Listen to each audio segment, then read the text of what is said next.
Bom dia, boa tarde e boa noite. Pessoal, eu quero vir aqui agora apenas para compartilhar um pouquinho com vocês sobre uma leitura que eu estou fazendo que é fascinante. Ela é incrível, principalmente para aqueles que são adoradores de Hecate. Assim, infelizmente, aqui no Brasil, as informações que nós temos da deusa é muito escassa. São poucas e são caras. Tanto que essa leitura que eu estou fazendo, ela é carinha, tá? Para os valores aqui do Brasil. Mas na Europa, isso aqui é muito barato.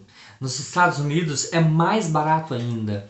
Então, assim, é caro, mas compensa. Por favor, quem realmente fala inglês e quem tem as condições, compre. Porque esse livro aqui, ele é maravilhoso. Hecate Sótera, da Sarah Ellis Johnston. Eu vou comentar um pouquinho dele com vocês, mas assim, eu só vou falar da primeira parte. O livro é dividido em duas partes, tá? E porque no momento, né, como vocês podem ver aqui, eu só li uma parte dessas duas. Mas eu achei assim extremamente fascinante a forma como ela aborda.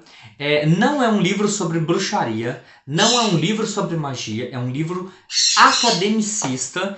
Então a Sarah, ela é uma estudiosa de Hecate exclusivamente dentro dos oráculos caldeus, né? Que é onde o livro aqui aborda todas essas questões de Hecate Sótera, a salvadora, mas aí nela no papel como a alma cósmica do universo. Então, assim, são coisas bem diferentes do que a gente vê aí falando de Hecate, né? Vamos combinar. Que é, deusa da magia, deusa da lua minguante. Nunca foi, né? Deusa da magia, deusa de não sei o que, de três faces. Mas por quê? Mas por que tudo isso? E aí ela vai mais profundamente trazendo outras informações sobre Hecate que não são tão abordadas, né?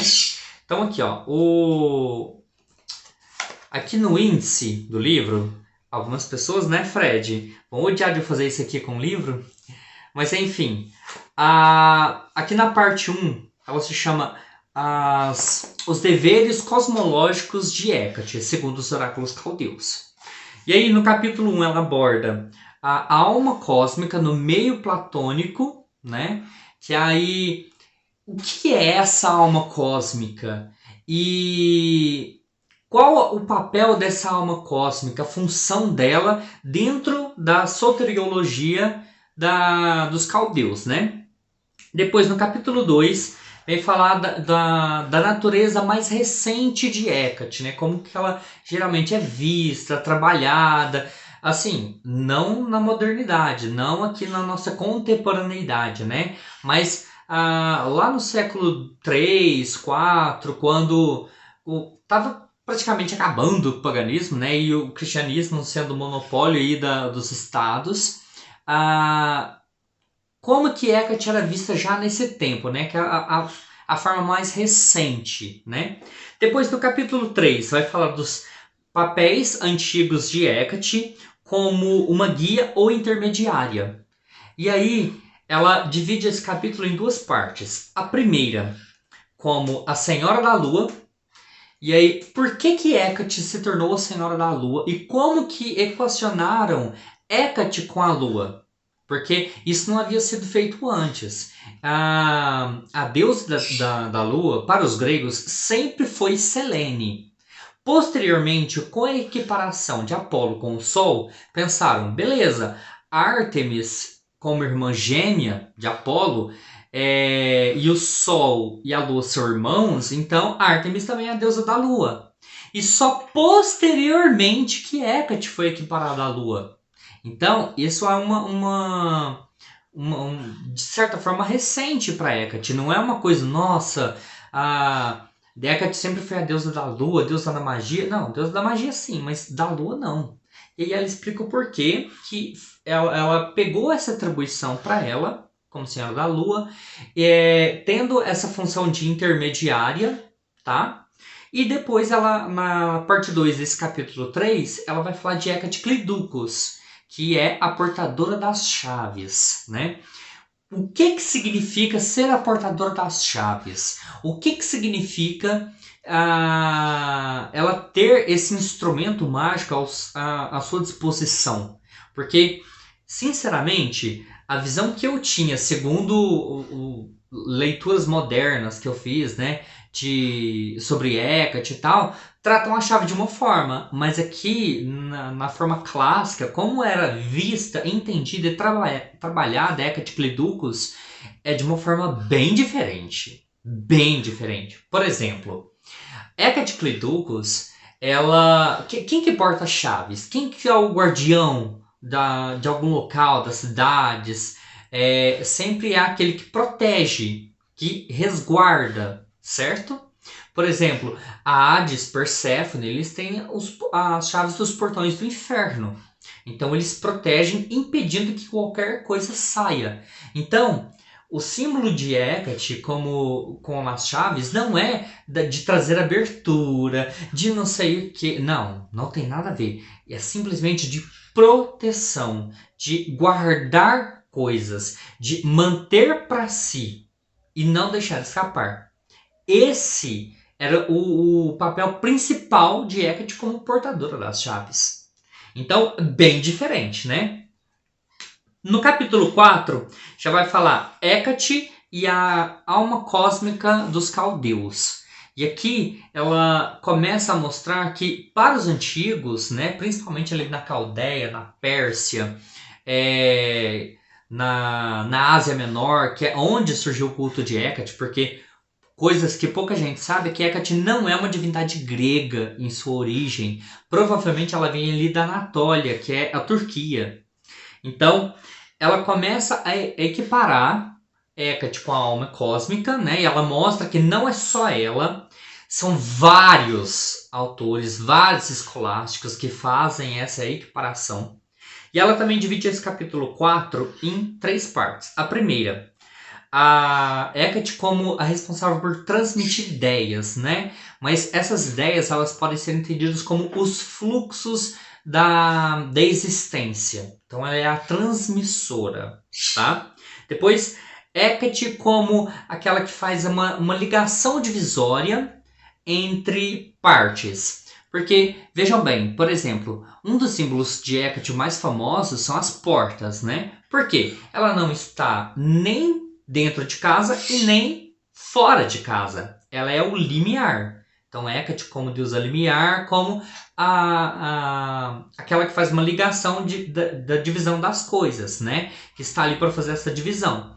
Então, Hecate, como a alma cósmica, ela recebe os influxos da criação, do Pai, Criador, e depois consegue fazer essa ligação com a materialidade das coisas, que é onde nós habitamos, né? No planeta Terra, material, físico, não empírico, não etérico. Então, ela é a responsável também por fazer essa conexão, para a gente não ficar apartado do Criador, ok? E a terceira parte, Hecate como a animadora e a vivificadora das coisas.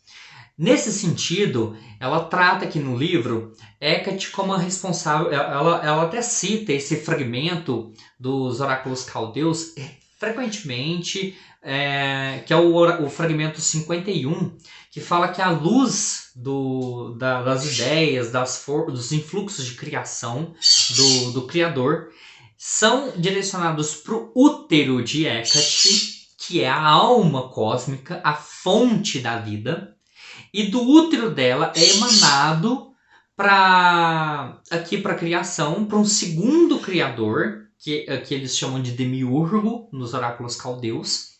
E esse demiurgo que vai dar a forma para a matéria, né?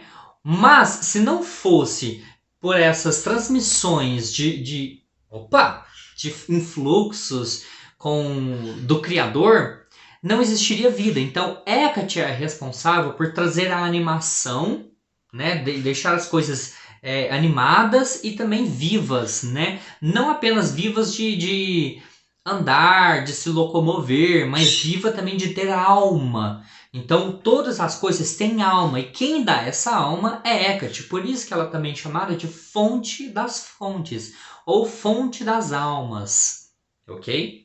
E no capítulo 5, para finalizar essa primeira parte do livro, é falado de Hecate Metaxe, que é um epíteto que vai falar de Hecate como a divisora, como a que está entre planos, ok? Então, Hecate Metaxe, como ela se tornou, o que ela faz.